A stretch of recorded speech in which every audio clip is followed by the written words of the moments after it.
नमस्कार, मैं शारदा पांडे आसान जिंदगी के इस एपिसोड में आपका स्वागत करती हूँ। आज मैं आपको बताऊंगी कृष्ण जन्माष्टमी पर्व का विधि विधान। इसके पहले मैं लड्डू गोपाल का पूजा करके दिखाई हूँ। आसान जिंदगी में सर्च करके देखें, वैसे ही पूजा श्री कृष्ण जन्माष्टमी में होता है, जो कि भादव महीने के कृष्ण पक्ष की अष्टमी पर, अष्टमी जो तिथि होती है, ये इसी पर भगवान जी का जन्म हुआ था। रोहिणी नक्षत्र में बहुत शुभ माना जाता है, लेकिन कृतिका नक्षत्र है 30 अगस्त 2021 सोमवार के दिन कृतिका नक्षत्र पड़ रहा है। उसमें भगवान श्री कृष्ण जी का जन्म अष्टमी का जो पर्व है पड़ रहा है।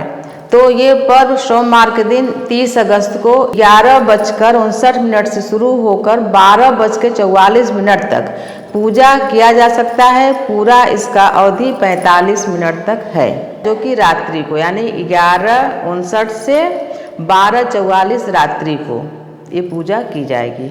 बहुत सारे भक्त पूजा के बाद, यानी भगवान श्री कृष्ण जी का जन्म के बाद प्रसाद खा के व्रत को खोल लेते हैं, लेकिन बहुत सारे भक्तों का ये मानना है कि भगवान श्री कृष्ण जी के जन्म के बाद जो जद्दोजहद शुरू हुआ है, वसुदेव जी भगवान जी को लेकर बरसते पानी में अंधेरी रात में गोकुल जाते हैं, तो वो जो भक्त हैं उनके मन में ये रहता है कि जब तक भगवान श्री कृष्ण जी गोकुल सुरक्षित पहुंच न जाएं, तब तक भक्तों को अन्न जल नहीं लेना चाहिए, यानी पानी वानी सब पीना चाहिए। जो व्रत खोलने का तरीका है वो सुबह करना चाहिए, यानी कि नवमी के दिन करना चाहिए। बहुत भक्तों की मानना है कि भगवान हमारे सुरक्षित जगह पहुंच गए हैं, तब वो पारण करते हैं।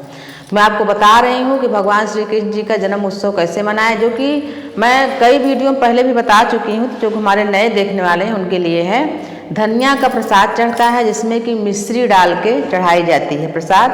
और अष्टमी तिथि पर, कोई भी अष्टमी तिथि हो, नवरात्रि में भी बताती हूँ कि नारियल को खाना नहीं चाहिए, इससे बुद्धि भ्रष्ट होती है। इसके पहले एक वीडियो भी दी हूँ कि किस तिथि में क्या खाना चाहिए क्या नहीं खाना चाहिए। उसी प्रकार से जैसे कि जब भगवान का जन्म होता है तो मंदिर में तमाम लोग पालना देते हैं, तमाम लोग रेशमी वस्त्र बिछाने का, ओढ़ने का देते हैं कि भगवान जी को उस पर बैठा के फिर झुलाया जाता है। उसी प्रकार से अगर किसी बहन बेटी के यहाँ कोई भी संतान जन्म लिया है, तो जिसकी मायके से सब सामान जाता है, तो उसमें पालने और खिलौने का भी दान करने का काफ़ी महत्व है। दान के पात्र भी हैं। उसी प्रकार से 12 बजे, यानी कि 12 बजे से पहले 11 बजे 10 बजे बहुत सारे जो भक्त हैं वो अपना पहले से ही मंदिर में जाके भजन कीर्तन करते हैं भगवान का।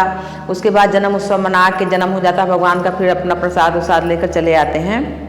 तो उन भक्तों को भी कई बार बताई हूँ कि जो संतान चाहते हैं वो खिलौने, विशेषकर जैसे बांसुरी है, गेंद है, सब बच्चों में, जो गरीब बच्चे हैं उनमें बांटना चाहिए, तो आपके भी बच्चों को सभी प्रसन्नता मिलती है। ऐसे मैं हलषष्ठी में भी बताई हूँ। भगवान को मोरपंखी भी चढ़ाएँ, मोरपंखी मंदिर में भगवान के जो माथे में बांधते हैं उसको भी चढ़ाएँ, और गमछा पीले रंग का जो होता है उसको भी चढ़ाएँ। ये सब चढ़ाना चाहिए। माखन और मिश्री का भी भोग लगाया जाता है, लेकिन घर में बहुत कम ही लोग माखन निकालते हैं।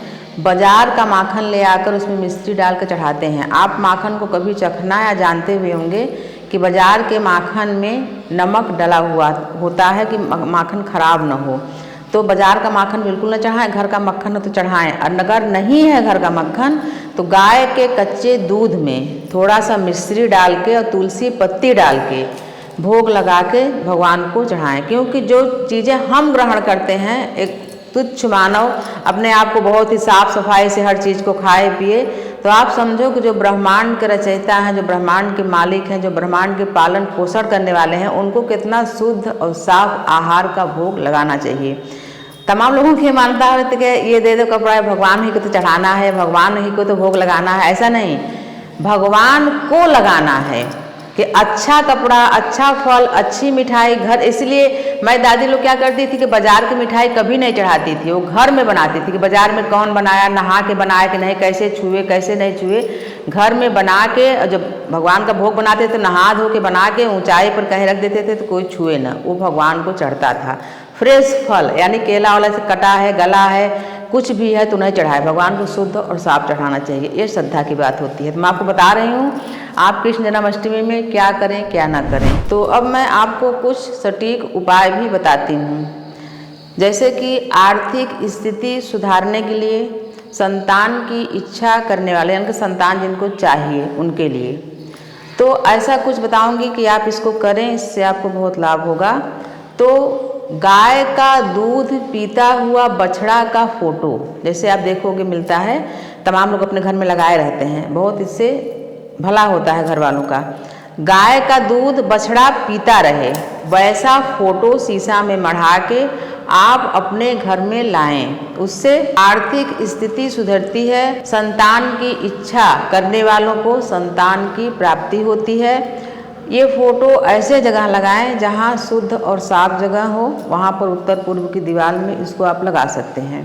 उसी प्रकार से दूसरा उपाय है कि अष्टमी तिथि पर नौकरी के उन्नति के लिए, पदोन्नति के लिए और धन की वृद्धि के लिए 7 कन्याओं को, कन्या यानी कि 9 साल की रहें उससे छोटी रहें, 7 कन्याओं को खीर खिलाएं, सिर्फ खीर, श्री कृष्ण जन्माष्टमी को।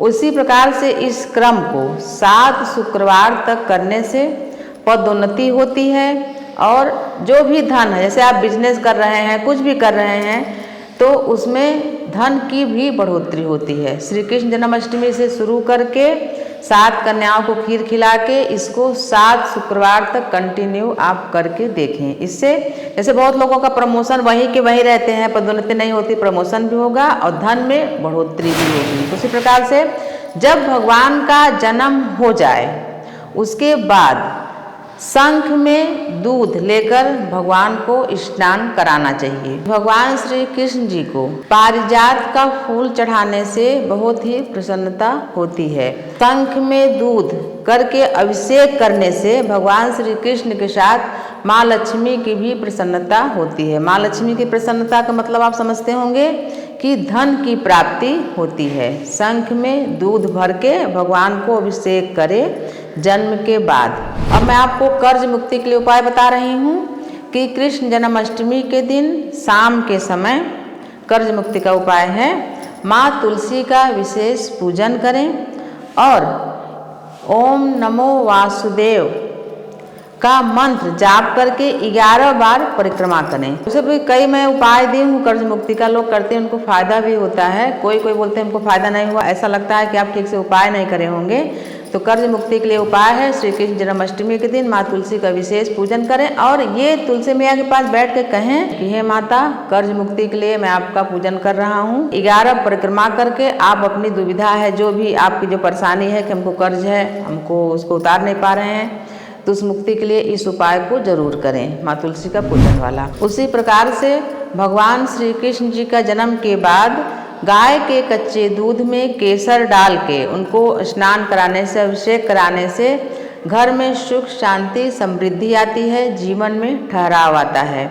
तो ये सब छोटे छोटे से उपाय हैं जो कि पहले के लोग भी, मैं दादी नानी सभी लोग करते थे और इससे उनको बहुत सारा लाभ भी होता था। तो मैं आपको ये बताई हूँ, ये सब उपाय आप करें और भगवान श्री कृष्ण जी का विधिवत पूजन, जैसे कि मंदिर में सुबह आप जाकर कर सकते हैं और अगर मंदिर दूर है तो रात्रि का जो पूजन होता है घर में ही कर सकते हैं, जैसा बताई हूँ। आप उसमें हमारे वीडियो में सर्च करके भी देख लें और सोहर गीत भी गाना चाहिए, जैसे कि मथुरा में जन्मे हैं कृष्ण बधिया बजे गोकुल में, ऐसे बहुत सारे होते हैं भजन, तो आप इसको करके देखें। इसी प्रकार के वीडियो आपको आगे भी देंगे। सबसे पहले आप हमारे चैनल को सब्सक्राइब कर लें, आगे जितने भी वीडियो आएंगे आपको तुरंत मिलने लगेंगे और हमारे साथ ऐसे ही बने रहें। सभी के लिए भगवान श्री कृष्ण जन्म उत्सव मंगलमय हो, सुखमय हो। आप हमारे साथ बने रहें, देखते रहें आसान जिंदगी। तब तक के लिए नमस्कार।